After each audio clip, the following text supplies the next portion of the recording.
宝贝。10年一公猪，100年一伟大，1000年一领袖。这个传说是缪特爹从梁家河一主管那里听说的。梁家河这地方，自古山明水秀，物产丰富，常年日月无光，妖气弥漫，盛产优质种猪。此地方的公猪一律高大挺拔，身材矫健，精力旺盛，除了脖子有点歪，再无任何瑕疵。据说，就是最一般的公猪，也能在1日之内轻松驾驭10头母猪，仍然不劈不喘，能窜会跳，并且配种后产的猪仔不挑食，生长快，肉质鲜美，深受广大消费者喜爱。所以，在养猪业中流传着一句话：养猪想发财，必去梁家河。至于开头的3句话，梁家河主管也承认，这话是祖上传下来的，真假根本无法考证。或许祖上有深谙广告营销的伶俐之人，也不无可能。10年一公猪，当然是说梁家河种猪的稀缺罕见；100年一伟大，是说一种猪能日育百猪，且完事后并不收回工具，仍是耷拉在外面，很有占着茅坑不拉屎，好震慑群猪的英雄气概。然后休息2个时辰，即可完美回休，再次日育百猪，所以名曰伟大。至于1000年一领袖，我们再说的就不仅仅是种猪了，它还是妖中大帝，猪中之王。这种东西不仅能给猪配种，还能给万兽配种，为飞鸟配种，并且它擅长变化之术，能化为人形，侵犯人类，因此名曰领袖。按祖上的说法，这种东西是不能出的，一出则是生灵涂炭，天下大乱，怪兽食人，妖孽横行。好吧，话扯得远了，咱们言归正传。年轻时，缪特爹曾经给村里的一家养殖场打工。有一次，曾跟养殖场一位司机拉了一卡车带配种的母猪去梁家河，目的地是梁家河的一个猪管家。这个猪管有10头种猪，跟养殖场已经合作多年了，给一卡车30-40头母猪配种，对人对猪来说都不是轻松的。但在猪管的各种妖异奇谈中，时间好像过得也挺快的。到了傍晚时，工作就完成了。把一群完成受孕的母猪赶上卡车后，他们开始返程。出了梁家河不久，天色就彻底黑了，并且开始下雨了。又走了大约半个小时，他们进入了一段路况奇差的山路，卡车避免不了的颠簸起来。就在这时，在车灯的光照下，左边的路沿站着一个大腹便便、高大挺拔如天人下凡般的人影。他打的黑伞遮住了上半身，下半身似乎穿着一条毛茸茸的橘红色裤子，正在向卡车招手，看样子是一个搭车人。司机老王这人心肠好，一看有人要打车，就把卡车缓缓开过去，打开窗子对那人说：“不好意思啊，先生，我们的驾驶室已经坐满了，后面还有空，但是有点脏，能……”但没等老王把话说完，那人转身就跑向后车厢，然后只感觉车身晃了一下，那人就上了车。卡车又开动了，走了大概半小时，他们驶过了那段糟糕的路况，上了平整的路面。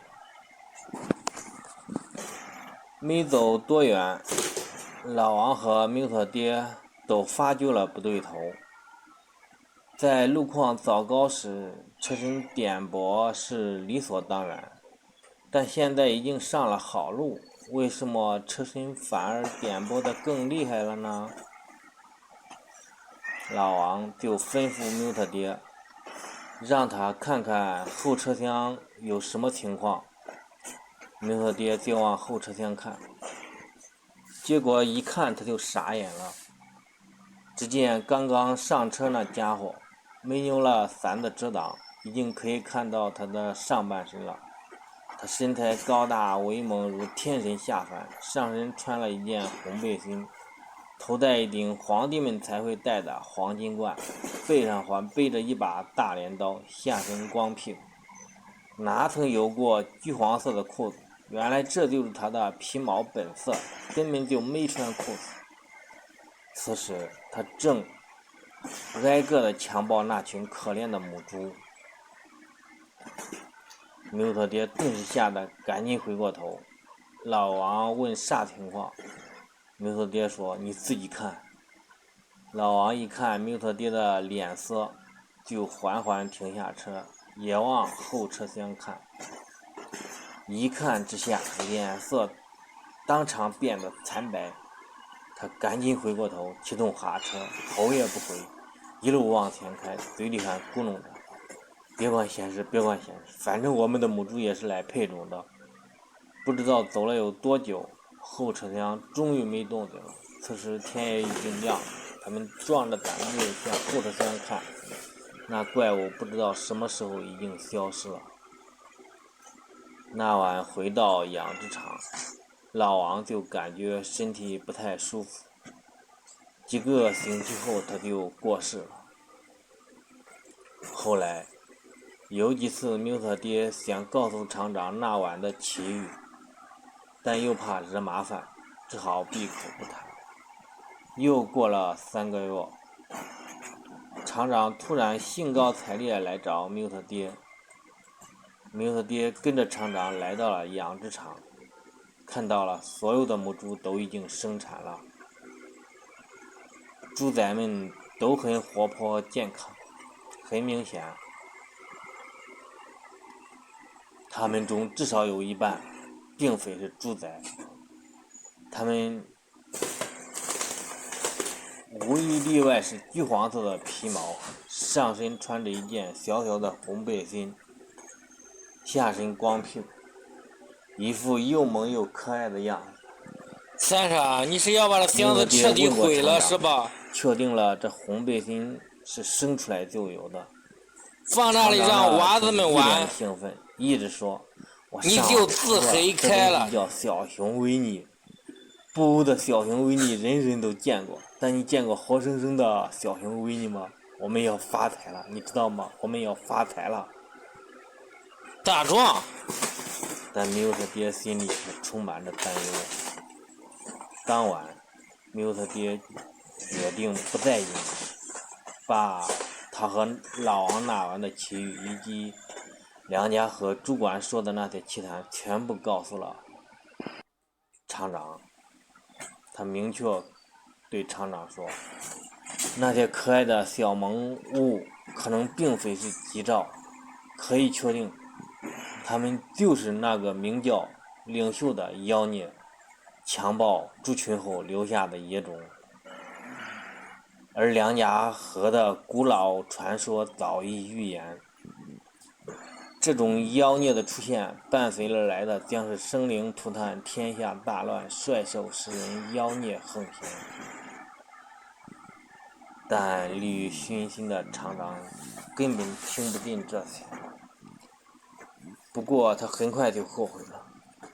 在之后的几天里，他的养殖场突然出现了猪瘟，不管大猪小猪都开始出现症状，然后很快就死掉了。不到1个月的时间里，整个养殖场里的猪都被团灭了。只剩下了那些可爱的小维尼。再后来，武汉肺炎开始流行，到处都在死人，终于该轮到人类了。厂长被彻底打垮了，不知道夺走他生命的是不是武汉肺炎，但可以确定的是，他人生的最后几天确实是得到了肺炎。在他弥留之际，他把缪特爹叫到了跟前，说：如果真如你所说，那个名叫领袖的妖孽这般强大，轻易就摧毁了我的一切，那么可以推断，他留下的这群小杂种必定也会在某一天轻易摧毁掉我们的村子。你能替我把他们处理掉吗？缪特爹点了点头。第二天，缪特爹找来了推土机，挖了一个大坑，填满了木柴，又泼上了汽油，点上火。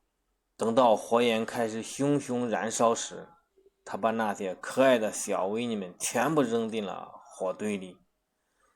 眼看着他们化为灰烬，他才开动推土机，把他们深深地掩埋了。